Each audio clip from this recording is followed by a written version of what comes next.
எல்லாருக்கும் வணக்கம். நான் தான் உங்க விமல் வர்மன் பேசுறேன்.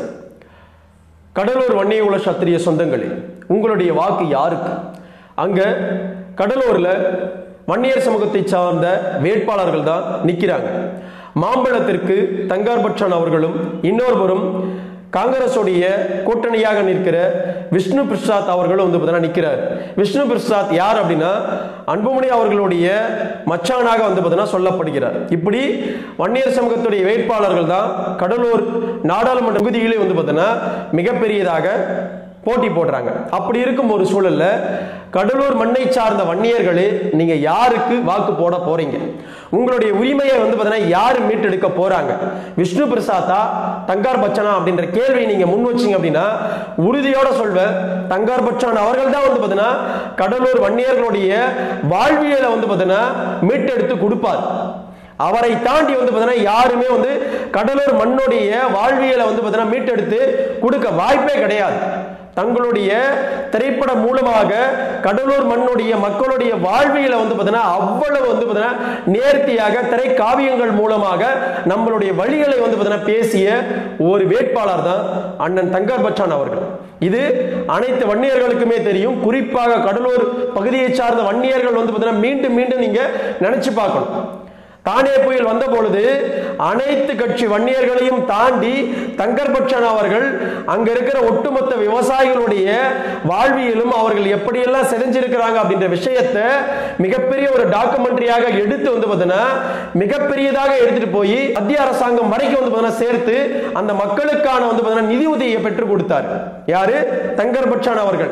எந்த ஒரு பொறுப்புலையும் இல்லாம, எந்த ஒரு பதவியிலையும் இல்லாம அந்த மண்ணுடைய அந்த மக்களுடைய வழியை புரிந்து அந்த மக்களுக்கான நன்மையை செஞ்சது தங்கார் பச்சான் அவர்கள். விஷ்ணு பிரசாத் செய்வாரா?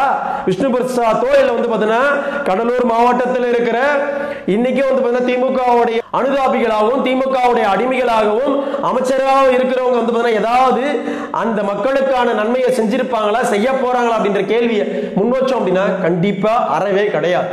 புரியுதுங்களா? கடலூர் வன்னியர்களே, தங்கார் பச்சான் அவர்களை நாம மிஸ் பண்ணிட்டோம் அப்படின்னா உங்களுடைய வாழ்வியலும் உங்களுடைய விஷயங்களையும் பேசுறது கூட ஆளே கிடையாது. புரியுதுங்களா?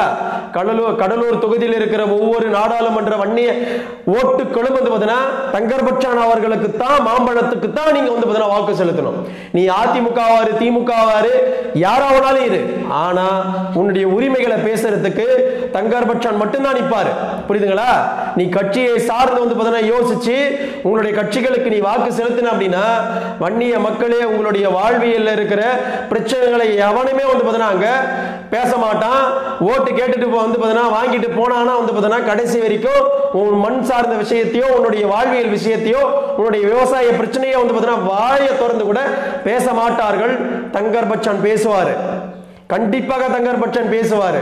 அவரு பதவியில் இல்லாத போது பல மேடைகள்ல என் மக்கள் அவளை எல்லாம் கஷ்டப்பட்டு இருக்கிறான், இதெல்லாம் எந்த அரசியல்வாதியாவது கண்டு கொள்கிறார்கள் அப்படின்னு பல ஊடக மேடைகள்ல தெரிக்க விட்டவர் தங்கார் பச்சான் அவர்கள்.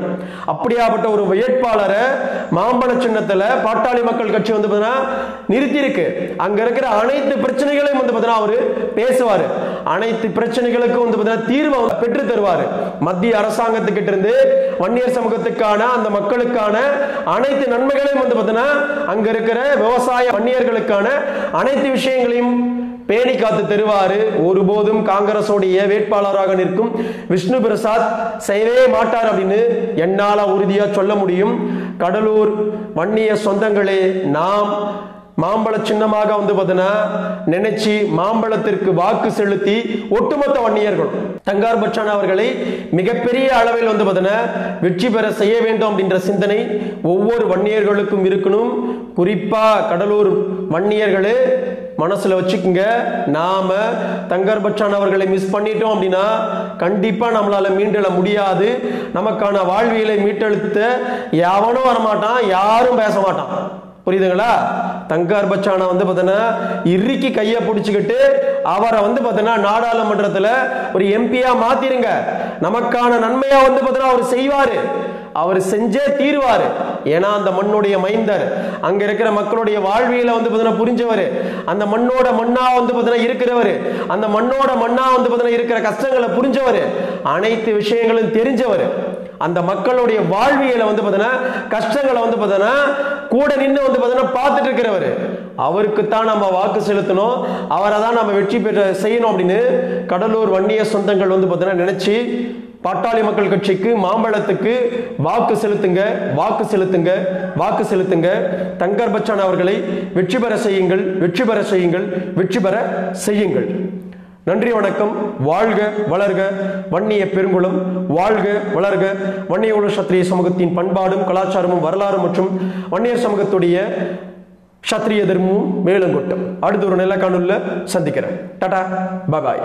வன்னி இது ஒரு நிலப்பரப்பின் பெயர் அல்ல, காலங்கள் தாண்டியும் நிமிர்ந்து நிற்கும் ஒரு இனத்தின் வரலாறு.